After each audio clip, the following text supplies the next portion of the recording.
தேவனுக்கு மகிமை உண்டாவதாக. நாம் தேவனுடைய பிள்ளைகள் என்று பல இடங்களில் நாம் கூறுகிறோம். ஒரு நாளில் நாம் எத்தனை தடவை தேவனை தொழுது கொள்கிறோம்? ஒரு நாளில் எத்தனை முறை நாம் வேதாகமத்தை வாசிக்கிறோம்? ஒவ்வொரு நாளும் நாம் வேதாகமத்தை வாசித்து அதிலிருந்து காரியங்களை கற்றுக்கொள்கிறோமா? நாம் சிந்திக்க வேண்டும். தேவனுடைய வாக்கியங்கள் ஒன்றும் விருதாவாய் படுகிறது அல்ல. நாம் ஒவ்வொருவரும் ஒவ்வொரு நாளும் தேவனுடைய வாக்கியங்களை நாம் கற்று ஆராய்ந்து பார்க்கும் பொழுது இந்த பூமியில் காணப்படும் அநேக காரியங்கள் நமக்கு மாயை என்பது பிரசங்கி சொன்னது போல் நமக்கு காணப்படும்.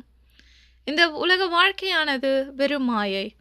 பிரசங்கி அதை நமக்கு மிகவும் தெளிவாக நமக்கு அவர் பிரசங்கித்திருக்கிறார்.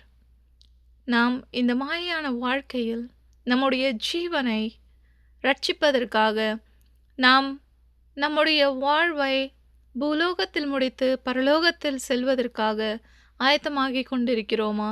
நம்முடைய செயல்களாலும் நம்முடைய பேச்சுகளாலும் நம்மளுடைய நடக்கைகளாலும் நாம் சிந்திக்க வேண்டும். கிறிஸ்தவர்களே, இந்த வாழ்க்கையானது மறைந்து போகிற வாழ்க்கையாய் காணப்படுகிறது.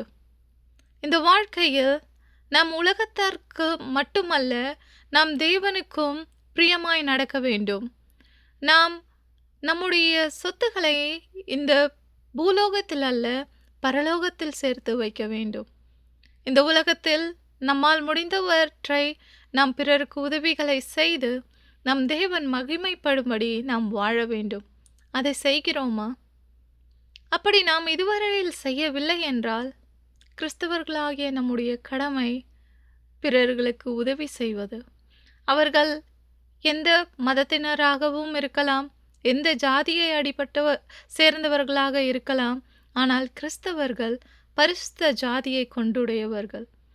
பரிசுத்த ஜாதியாய் வாழ்கிற நாம் மற்றவர்களுக்கு முன்மாதிரியாகவும் அவர்களுக்கு உதவி செய்கிறவர்களாகவும் காணப்பட வேண்டும். மத்தேயுவில் நாம் வாசிக்கிறோம், இந்த சிறியவரில் யாருக்கு நீங்கள் உதவி செய்தீர்களோ அது எனக்கே செய்தீர்கள் என்று. அப்படி நாம் இந்த உலகத்தில் வாழ்ந்து கொண்டிருக்கிறோமா என்பதை நாம் சிந்திக்க வேண்டும். தேவன் நம் ஒவ்வொருவருக்கும் ஒவ்வொரு தாளந்துகளை கொடுத்திருக்கிறார். அது என்னவென்று நாம் இந்த உலகத்தில் தெரிந்து கொண்டோமா? அந்த தாளந்துகளை தெரிந்து கொண்டு நாம் அதை பல மடங்குகளாக மாற்றிக்கொண்டிருக்கிறோமா? நான் இங்கு சம்பாதிப்பதை பற்றி பேசவில்லை. நாம் இந்த உலகத்தில் எண்ணத்திற்காக தேவன் நம்மை வைத்திருக்கிறார்.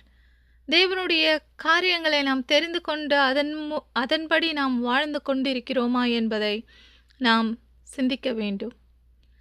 தேவன் தாமே நம் ஒவ்வொருவரையும் நமக்கு தேவையான காரியங்களை நாம் உணர்ந்து கொள்ளும்படி அவரிடம் கேட்போம். அவர் நமக்கு எல்லா காரியங்களையும் நாம் உணர்ந்து கொள்ளும்படி நமக்கு வாக்கிய பண்ணி தருவார். தேவன் தாமே நம் ஒவ்வொருவரையும் ஆசீர்வதிப்பாராக. ஆமென்.